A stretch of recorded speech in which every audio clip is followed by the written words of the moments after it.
We're kicking off today with Monday Night Raw, as like we've seen in previous weeks, this show saw the continuation of the ongoing QR code saga. This code flashed during the opening match between Sami Zayn and Chad Gable, and when scanned, led the viewers to a web page with a mysterious questionnaire. Depending on what responses you gave, certain glitches would appear. Once the questions are through, if you read them correctly that is, the page renders the message "soon." Below that are 10 clickable blank boxes that lead to even more content and clues, including a cipher that, when cracked, states, "A puppet is free as long as he loves his strings," and 3 separate audio files that, when run through a spectrogram, reveal a file named ICU2 that just shows the word hello, another named North Star that contains the familiar Bray Wyatt 6 upside down moth logo, and another named Witness that clearly shows Uncle Howdy's face. From there, the links in the boxes only get more intriguing, bizarre, and downright creepy. One goes to a newspaper article positioned adjacent to the Wendy Lucho piece titled "Study Sees Negative Results." The story refers to a cruel and evil experiment that actually took place in 1965 when Josie Lores and Antoine Seni set new records for time spent alone in a cave. The text of the story includes lines such as, "I saved them," "Give me a little more time," and "I must give them the opportunity to repent. I hope for their sake they do." It also features an image that appears to refer to Plato's famous allegory of the cave. There is also a piece of paper with Wendy Lucho written on it, along with tick marks in each letter, perhaps showing its author working out the anagram before attributing it to the byline in the newspaper article. And this QR code had hidden coordinates for a place in Greensboro, North Carolina. The coordinates led fans to Rowan University, which many have taken as a hint to the return of Eric Rowan, who has been spotted at WWE's Performance Center recently. If you gave a different answer to the final question, it led to an image of a paper scribbled with text on the bottom right stating WhatsApp 5.22, teasing something coming on May 22nd. Perhaps fans will learn who is Uncle Howdy's first target on WhatsApp tomorrow, as WWE had given the date of the Twitch takeover days before it happened. Michael Cole and Pat McAfee discussed the QR codes that seem to be leading to Uncle Howdy's return, with the recent Twitch takeover being described as the strangest thing. That stream documented the final moments of a psychotherapist who has since gone missing, and unlike Bray Wyatt's 2022 return, these QR codes have now been acknowledged on TV. Uncle Howdy isn't expected to return alone though, and in addition to the aforementioned Eric Rowan, Dexter Lumis is also set to be part of this new faction. As seen in a recent photo online, Lumis was spotted with Nick Aldis where he sported a fully bearded look, which has made fans even more hyped about his rumored return. Speculation continues to grow around this mystery, with fans theorizing that Howdy will be joined by Rowan and Lumis, as well as Nikki Cross and Joe Gacy in the latter's call-up.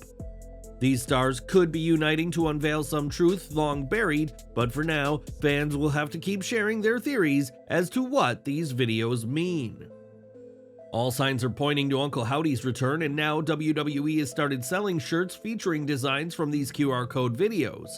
The listing doesn't mention Uncle Howdy or Bray Wyatt, but it's clear that WWE is preparing to capitalize on whatever's to come at the end of this ongoing mystery. In the King of the Ring semifinals, Jey Uso faced off against Gunther in just the latest high-profile match for Jey, who has come into his own over the past year.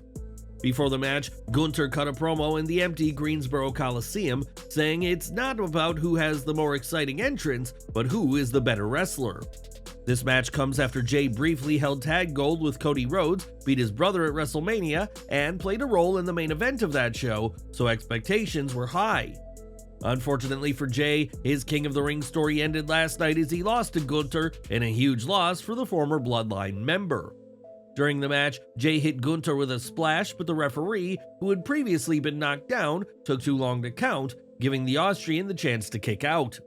Gunther recovered and choked out Jey to win, and he'll now advance to the King of the Ring finals in Saudi Arabia. If the ending of the show felt rushed, that's because due to an overlap in the runtime, Raw was forced to go off the air just as Jey Uso passed out and the match concluded. Gunther wasn't even given time to celebrate his huge win, which was frustrating for fans watching at home as they wanted the Austrian to be given his moment in the sun.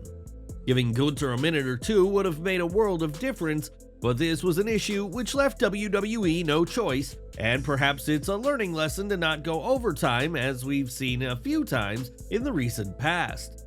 The Ring General may not have gotten a celebration last night, but he will certainly get a big one should he win on Saturday in Jeddah. Shayna Baszler and Zoe Stark earned a women's tag team title shot by winning a four-way that included Katana Chance and Kaden Carter, Maxine Dupree and Ivy Nile, and Kairi Sane and Dakota Kai. Though defeated, Dupree was the star of the match as fans rallied behind the underdog to succeed, and for a moment it looked like that had happened before the victors struck. Stark hoisted Dupree in a powerbomb position before sending her into the knee of Baszler, and with so much action, this bout had a few disjointed spots and sequences. The effort was there, as is always the case, but this probably would have been better as a straight tag match. Before the match, Sonya Deville made her long-awaited return and introduced herself to Stark while saying hello to Baszler, leaving fans intrigued to see what the former tag champion will do. Before the World Tag Title match, the Judgment Day was spotted in their locker room, but Eagle Eye fans will have noticed a Demon Finn Balor artifact capped with other items on display. It was a major hint that Balor's alter ego could be returning, and it'll be exciting to see him resurface once again and capture the audience's attention as only the Demon can. That wasn't the only subtleties of something on Raw, as during the footage from earlier in the day, Liv Morgan could be seen exiting a car, and later on, Finn Balor left the same vehicle. In recent weeks, it's been teased that Liv and Dominik Mysterio are closer than they're letting on, and now Morgan seems to be growing ever closer to the whole Judgment Day. With the World Tag Titles on the line, Awesome Truth rekindled their feud with the Judgment Day, and late into the match, Carlito tried to interfere on behalf of the heels. Braun Strowman would put a stop to that and chase JD McDonough into the waiting arms of R-Truth, who delivered an AA for the win. This was a perfectly acceptable match from Truth, Miz, McDonough, and Finn Balor, four guys who have been working quite a bit this year. Strowman being a threat to the Judgment Day, and Carlito failing to hold up his end of the bargain were solid developments and helped ensure the right team went over. How this plays out remains to be seen, but this was another example of Triple H and Creative taking what could have been a retread match and giving it some new importance. Ahead of their title match in Jeddah, Becky Lynch cut a promo about Liv Morgan before being interrupted by Liv, who hurled accusations and insults at the Women's World Champion. Liv said that Lynch only cares about herself before appearing to accept the man's challenge for a fight right there, only to back down and tell her rival to cry about it. This was a fine back and forth with Morgan embracing her heel persona, but it did little to advance the story ahead of what should, if nothing else, be a fun title match. Backstage, Liv confronted Lyra Valkyria and slapped her before making a quick getaway as Morgan continues to play mind games ahead of her title match. Right now, few people in wrestling are doing better than Cody Rhodes, who under Triple H's booking is standing tall as WWE's undisputed champion. Ironically, this Saturday will mark 5 years since Rhodes destroyed a Triple H-inspired throne at Double or Nothing 2019, and at that time, nobody expected Cody to return to WWE. On a recent edition of the Busted Open Radio, Rhodes discussed his current relationship with Triple H given their history, and said, "Triple H and I have a really unique player-coach relationship that I would never have anticipated him calling the plays and me being able to run them. I do feel like I'm hitting on all cylinders." Rhodes was also asked about his definition of being over in professional wrestling and admitted that he doesn't feel like the same draw as his championship predecessor. He said, "I use The Rock and I use John Cena, Roman Reigns as examples of people that have actually gotten over. They can't leave their house without causing a scene. They move more than 1,000 tickets in just a host of them being there. If you look at some of these metrics, you can truly find out that a person is a draw or that a person is over. I've never considered myself anything like that." Rhodes may not see himself as over to that degree, but he is certainly popular and was the only wrestler to make it onto Fanatics' top 10 sellers list. With Cena, Rock, and Reigns nowhere to be seen, it's now up to Cody to lead WWE, and the American Nightmare is certainly doing well under Triple H. We've got some sad news to report now as John Klinger, better known to the wrestling world as Bad Bones, has died at the age of 40. Best known for his work in the UK and the European scene, Bad Bones also appeared for TNA Wrestling in 2017 and worked with names including EC3, Christopher Daniels, and Samoa Joe. What makes his passing even more sad is that Klinger had planned on retiring this September, according to a tweet from Flash Morgan Webster, who wrestled Bad Bones last week. News of his passing was shared by the WXW promotion, as Klinger competed in his native Germany for years, and our condolences go out to those who knew him at this sad time. More from Raw as Bron Breakker was on the show to face Cal Dixon, a young star who's contracted to WWE and had been competing on NXT Level Up. Competing on Raw was the opportunity of a lifetime for Dixon, but it soon became a nightmare as he was destroyed and unable to continue thanks to Breakker. Bron was unhappy with his exclusion from the King of the Ring tournament and speared Dixon as soon as the match started before throwing him over the top rope and spearing him again. With Dixon in no condition to wrestle, the ref called off the match, but that didn't stop Breakker, who tried to attack Cal with steel steps, but WWE officials stopped him. Breakker then hit Dixon with a steel chair while the young star's head was on the steel steps, and Adam Pearce and others came out to stop Bron as a stretcher was brought to the ring. Later in the show, Pearce was furious at Bron, who blamed the Raw GM for leaving him out of the King of the Ring tournament, and the former NXT champion wasn't done yet. In a backstage segment, Ilya Dragunov was approached by Ricochet, the man Dragunov beat in the first round of the tournament, and the WWE Speed Champion wanted a rematch. Instead, Ricochet took a spear from Breakker, suggesting that the one and only will be the next opponent for the former NXT champion. The execution of this was interesting, as though Breakker is being presented as a heel, the fans cheered the second-generation star, suggesting his attacks this week had the opposite effect.